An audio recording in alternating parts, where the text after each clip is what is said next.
Inside that file box were file tabs, and under a file tab that said Bell South is where this letter was located.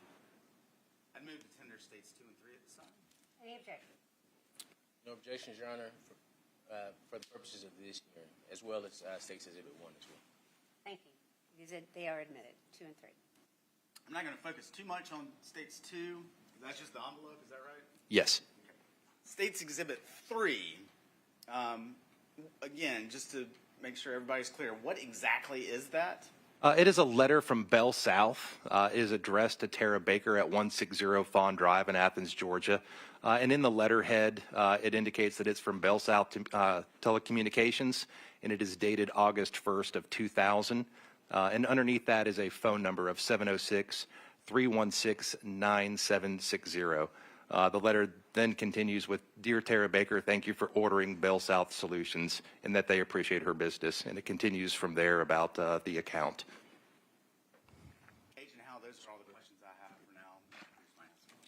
Thank you. I don't have any questions for this witness, Your Honor. You may step down, sir. You may call your next witness. Call Agent Elizabeth Bigham.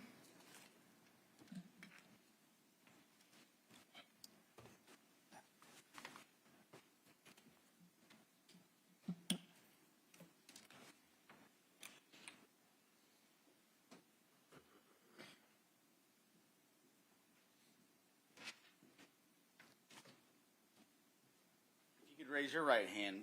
Do you swear or affirm that your testimony in the matter pending before the court shall be the truth, the whole truth, and nothing but the truth, so help you God? I do. Okay, you can have a seat. Ma'am, if you could state your name and spell it for the record, please. Elizabeth Bigham, Elizabeth Bigham. And ma'am, how are you employed? I'm employed as a special agent with the Georgia Bureau of Investigation. And is that the GBI? Yes. I asked that because that's what I want to say. Okay. And what is your role at the GBI? I am assigned to our Office of Special Investigations Cold Case Unit. And as part of those, as part of your responsibilities on the cold case unit, have you and Agent Howell been responsible for the reinvestigation of the Tara Baker case? Yes, we have. Okay. And as part of your reinvestigation, did that include kind of a comprehensive review of the investigation from its origin back on January the 19th of 2001? Yes, it did. Does that include a review of files contained in the Athens-Clarke County Police Department's file? Yes.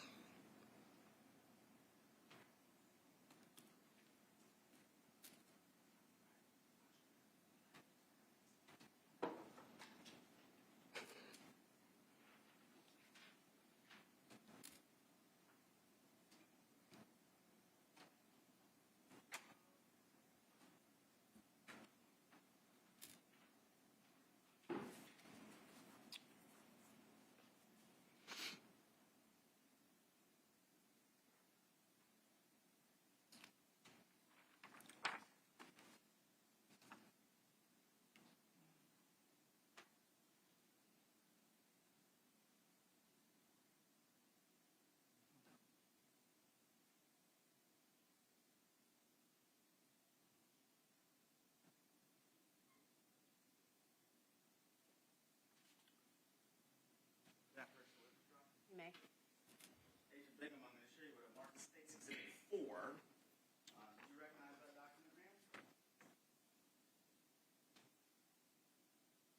I do. And what is States Exhibit 4? It is a letter from Bell South Subpoena Compliance Center. It's dated February 2nd of 2001, and it is addressed to Investigator John Newton of the Athens-Clarke County Sheriff's Office.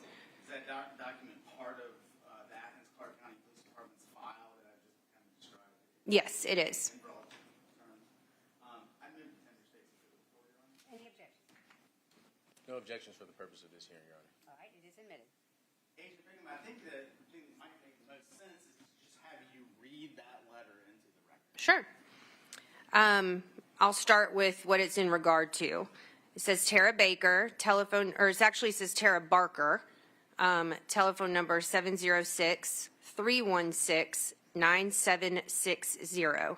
Dear Investigator Newton, as we discussed telephonically, I ran 11 jobs today in an attempt to create call detail records for telephone number 706-316-9760 for January 16th, 2001 through January 19th, 2001. I have reviewed all 11 jobs, and I did not find any incoming or outgoing calls for 706-316-9760. I have entered a request in our subcom system to search for call detail records for December 1st, 2000 through January 19th, 2000 for this, 2001 for this number. These records should be available on Monday morning. I found another number for Tara Barker, telephone number 706-559-9554. This number is found for Tara Barker, 2035 Timothy Road, Timothy Woods Apartments, Athens, Georgia. This number appears to be associated with the same Tara Barker that had telephone number 706-316-9760. Do you want to send a court order for call detail records on this number also? Please call me at 770-492-4561 to discuss further. Sincerely, Kathleen Mahoney. And I think now's a good time to talk a little bit about Baker versus Barker. Can you Yes. answer that just very, very briefly? Sure. Our understanding from the investigation and from her family was that her biological father's name was Barker, or last name was Barker. Her stepfather's last name was Baker, and she wanted to change her name to Baker and get rid of her biological father's last name. And I believe that was a year or so before her death, but I don't recall the exact date that she did that.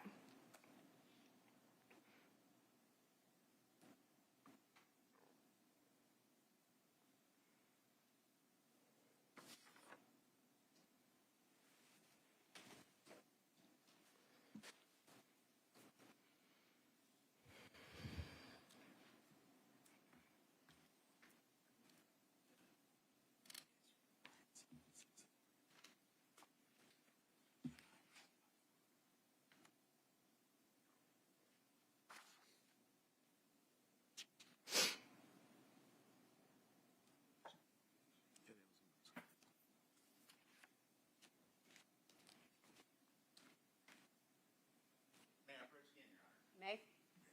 Agent Bingham, I'm going to hand you what I marked as States Exhibit 5 and States Exhibit 6.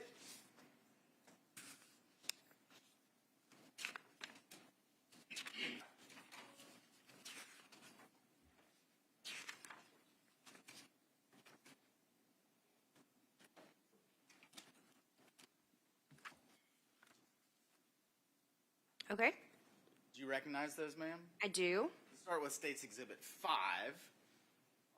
What is that? So it is phone records for the 706-316-9760 phone number, which was the landline for Tara Baker. And the records appear to start on December 6th of 2000 and end on January 19th of 2001. And there's also a Bell South letter attached to it, an affidavit, and a copy of what appears to be a court order or subpoena for those records. Good defender, States 5, Your Honor. Any objection? Not for the purposes of this hearing, Your Honor. It is admitted. Before we get into States 5, let's talk about State 6. Okay. Do you recognize that?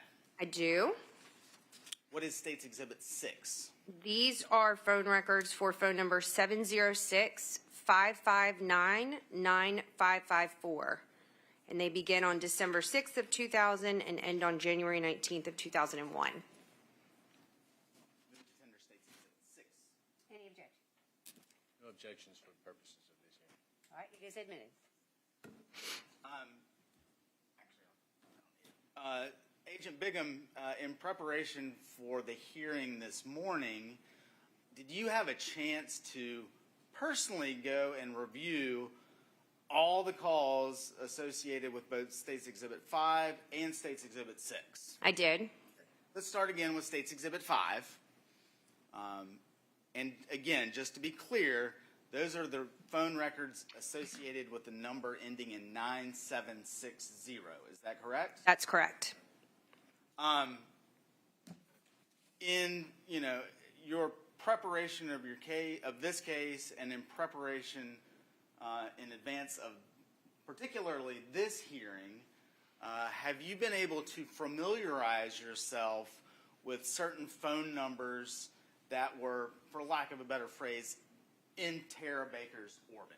Yes. Would those phone numbers include the cell phone of Chris Melton? I would object, Your Honor. I think we've had 4 leading questions in a row. I didn't want to interrupt him, but I'll just object on the grounds of leading. All right, well, I mean, for the purpose of this hearing, there's no jury here, and I certainly know that both parties have the ability to ask questions a little bit differently than in front of a jury. But Mr. Bolden, if you would try to rephrase your questions appropriately with regard to direct examinations. Certainly, Your Honor. Were you able, or did you familiarize yourself with certain phone numbers? I did. Whose phone numbers did you familiarize yourself with? Primarily people that I believe she would have spoken to most often, to include her stepfather, Lindsey Baker. And he had 2 different cell phone numbers listed in the case file. Her mother, Virginia Baker, or their home line. Her boyfriend at the time, Chris Melton, and that would have included his cell phone, his parents' residence, and his apartment in Athens. Because my understanding was that he was between both his parents' residence and apartment in Athens around the time of her death. And again, talking specifically about State's Exhibit 5, do the numbers that you just referred to appear in those records? Yes, they do. Can you talk about that in a little bit more detail? Sure. So I went through the records and looked for each phone number and found the following information. So Lindsey Baker's cell phone, ending in 8423, appeared twice over just over a month and a couple weeks of records. Chris Melton's apartment. Yes. Relevance. I understand the purpose of this hearing is just to determine whether or not the 9554 number is Ms. Baker's home phone number or not. Mr. Bolden, any response to the objection? I think that the calls that are coming to and from the 970 number are absolutely relevant to show that the 9554 number was not her actual phone. I'm going to overrule the objection. You may continue. So Chris Melton's apartment phone number, which would have been his apartment landline in Athens, either received calls or called that number 37 times. Miss Baker's home phone, where her parents resided, was 1 time. Lindsey Baker's other cell phone, ending in 0598, was 2 times. Chris Melton's cell phone received calls or made calls 5 times to that number, and Chris Melton's parents' home phone number appeared 29 times in those records. Let's shift to State's Exhibit 6.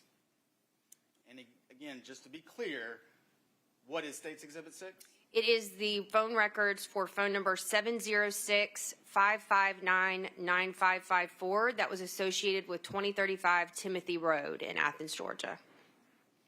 Did you have an opportunity to scan State's Exhibit 6 for the same phone numbers that you just referred to a moment ago? I did. And what, if anything, did you find in the records relating to State's Exhibit 6? That none of those phone numbers appeared in those records from the same time period.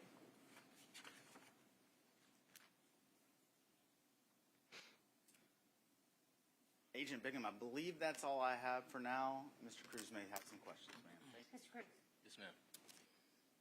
Agent Bigham, as the lead investigator in this case, did you review Ms. Baker's entire case file? I did, Every document?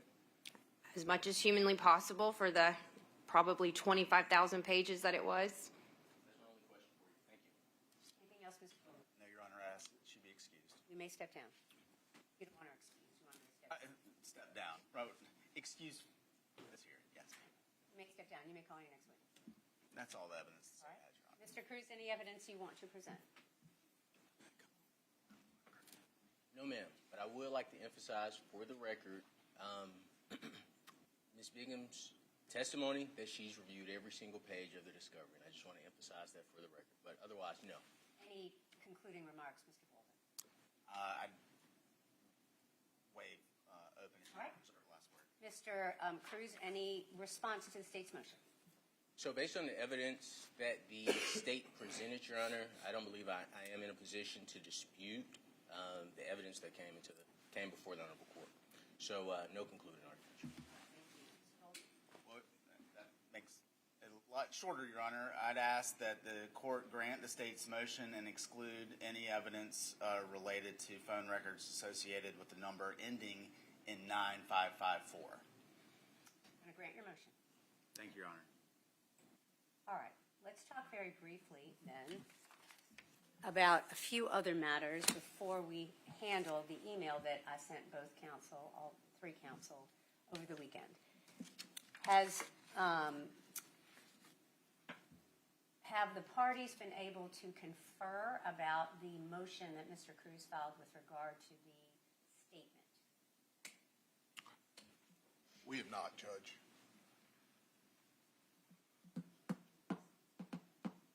Well, let me ask this question. Are you familiar with what Mr. Cruz has filed a motion to keep out of that particular statement? I am, Judge. At the initial portion of the interview, Agent Bigham and Agent Howell talked with Mr. Faust about previous criminal contact that he's had and things along those lines.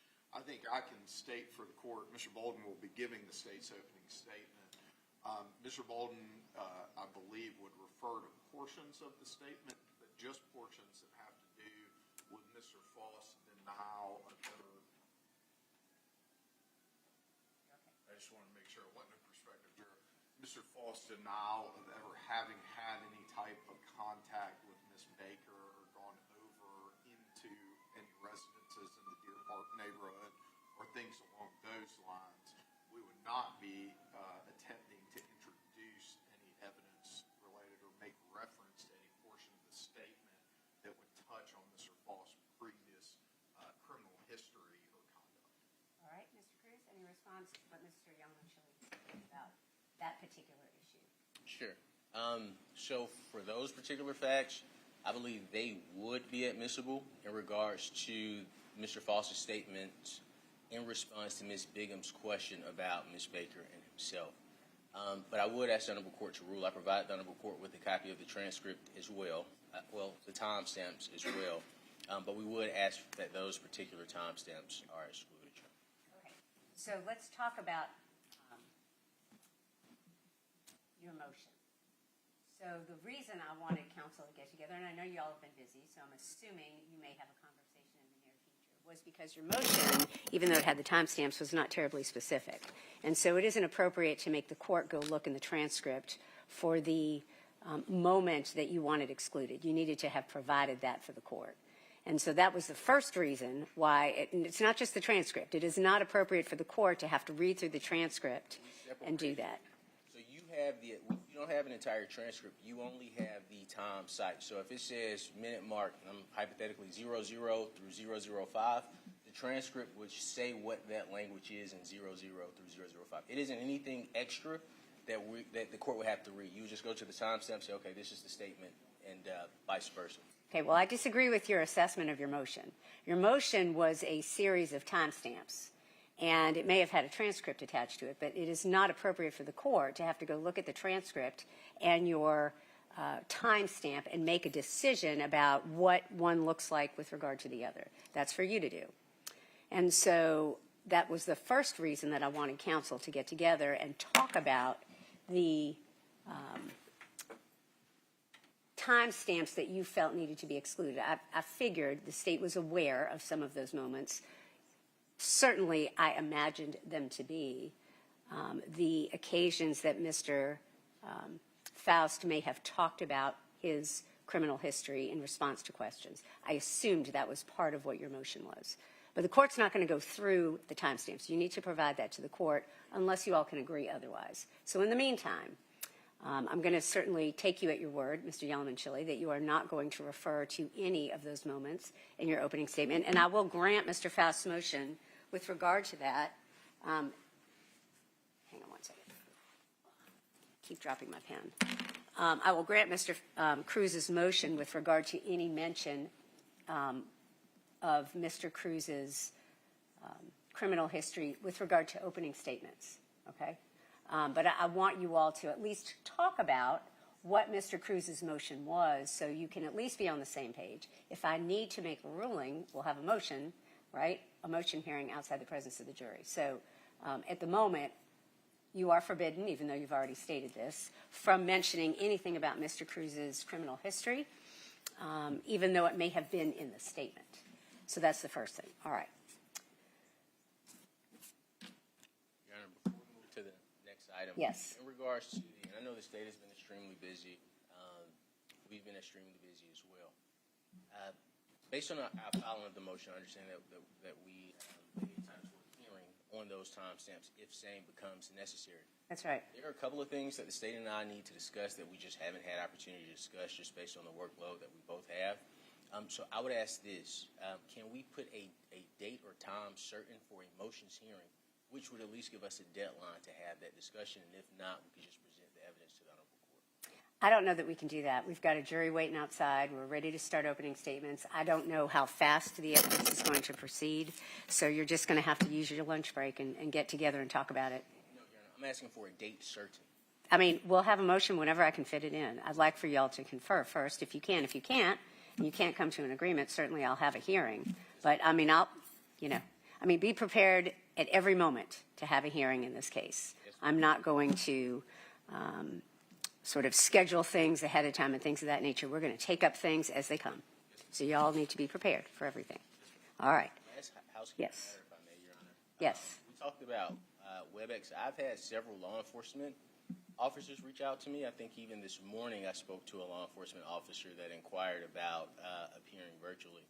I told her I would bring it up with Honorable Court today. Is there a way that we could get a WebEx link to send out to those officers that are far away? I believe we have a Mr. Michael Moon whose father just passed away, and instead of him traveling back here once it's our case in chief, I would just like to provide him a link so he could take. Yes. That is actually fairly easy to do. It needs to be done more in concert with when you're going to present that evidence so we can send out the link, but we'll work with you on that. Yes, ma'am. Yeah. Thank you. All right. Thank you.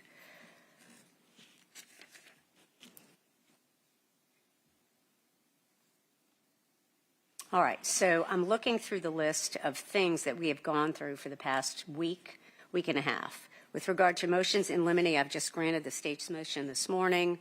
With regard to the telephone numbers that the state asked the court to exclude, which I have granted. I have granted the state's motion in limine for no mention of consent by the defense, no mention of anyone else committing the crime other than what has been previously ruled admissible, no mention of the legal punishment or sentencing or what the statute requires during opening or closing with regard to any of the charges. I am going to invoke the rule of sequestration.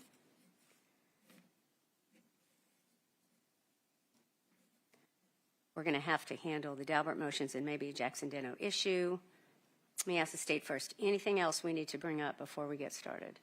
Briefly, Your Honor, we're filing in court this morning a motion to prevent publication of crime scene or autopsy images of the victim. Providing a copy to Mr. Cruz.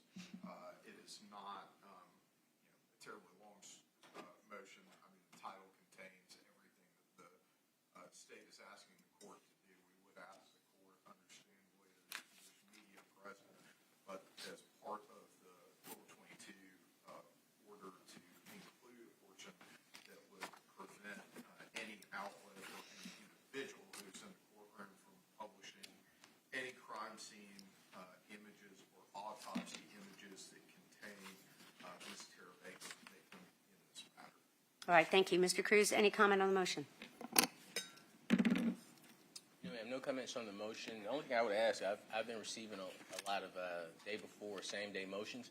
I would just ask the Honorable Court to advise the state to provide motions within a statutorily required timeline so we could address those motions. But for this one, no, ma'am. Thank you. The media is actually here, and I know that the media is pooled because that was what the order required. I know that's what the media typically does.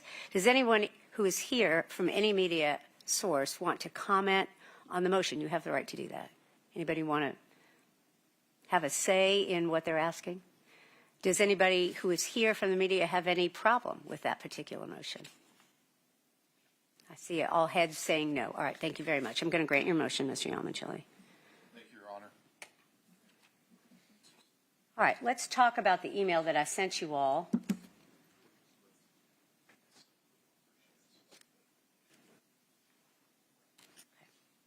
Let's talk about the email that I sent you all. And it was the email that I received on Saturday evening directly from one of our jurors. And let me just find it. Expressing her desire to be relieved from her jury duty service. Does the state want to be heard with regard to that motion? And I have her outside. I asked her to report at 9:30. We're running a little bit behind, but. Your Honor, I think all the issues raised by the juror are issues that came up with many jurors during the course of the voir dire process. I think counsel for the state, counsel for the defense had an opportunity to question the juror about those things, establish that it would not affect her impartiality, and then either side struck her either for cause or using a peremptory strike. So at this point, I don't know that anything raised in the email that was sent to the court would rise to the level of excusing this juror for service. The state doesn't believe any further inquiry is necessarily needed, but certainly if the court wanted inquiry to be made, our request would be that the court handles the inquiry, not counsel for the state or counsel for the defense, since the voir dire portion has been completed. Thank you. Mr. Cruz. In regards to the email that she sent in the language, Your Honor, of course, it is not a lawful reason to excuse the juror, but I do believe that the juror is expressing that sitting on the jury panel for the length of time that this case may last would cause her a hardship financially. My concern, and of course it's up to the Honorable Court's discretion, my concern is that we're in the middle of the trial, we get going, and, what I've seen from multiple trials is, the juror's all of a sudden sick, we can't move forward with the case. If this is causing a hardship for her, I would ask the Honorable Court to consider that. I am unopposed to her request, just considering how long this trial may last and to prevent disruptions of the proceedings. Thank you. All right, let's talk about how long this trial will last. Let's talk about that for a minute. So we have been discussing the case for a long time, and both parties have known that the court set aside 2 weeks for this trial. And it really hasn't been until very recently that there has been discussion about the case lasting 4 to 6 weeks.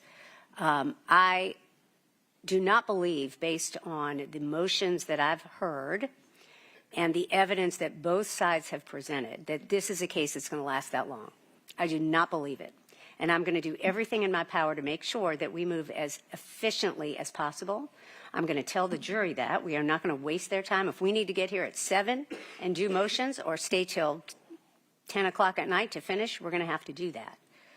But I do not believe this case is going to last as long as has been described for the jury. I think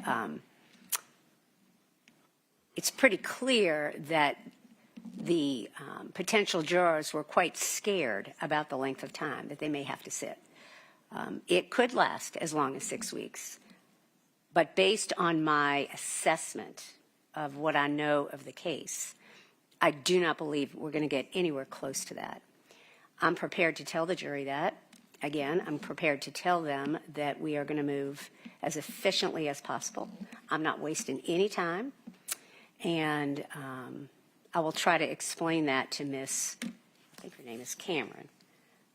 All right, I will bring her in here, and I'm going to ask the media not to film this particular juror. Thank you very much. And I'm going to have her come up to the bench. I'll have counsel join me at the bench. Yes, sir. I would object to that instruction to the jury, and the reason why, Your Honor, is I'm not giving an instruction to the jury, Mr. Cruz. but you mentioned that you were going to say that, excuse me, well, to Ms. Cameron. And the reason why is because the state presents their case first. That won't be a limitation on their case. The limitation would simply be on ours. Mr. Cruz, you're misinterpreting what I'm saying. Well, please. You're absolutely misinterpreting it. I'm not giving a limitation on any party. I'm just saying to both parties that I have heard many motions in this case. I have seen and heard a lot of evidence that both counsel have presented, and I do not believe this case is going to take from 4 to 6 weeks. If it does, it does. I am not limiting either party, so you misunderstood me. And I'm not instructing the jury about anything regarding that. I'm simply going to tell them that we are going to progress as efficiently as possible, and we'll do whatever we can not to waste their time. All right, thank you. Could you bring in that juror, just the one juror that I asked to report at 9:30? Thank you. Hold on just a minute.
Judge Stevens.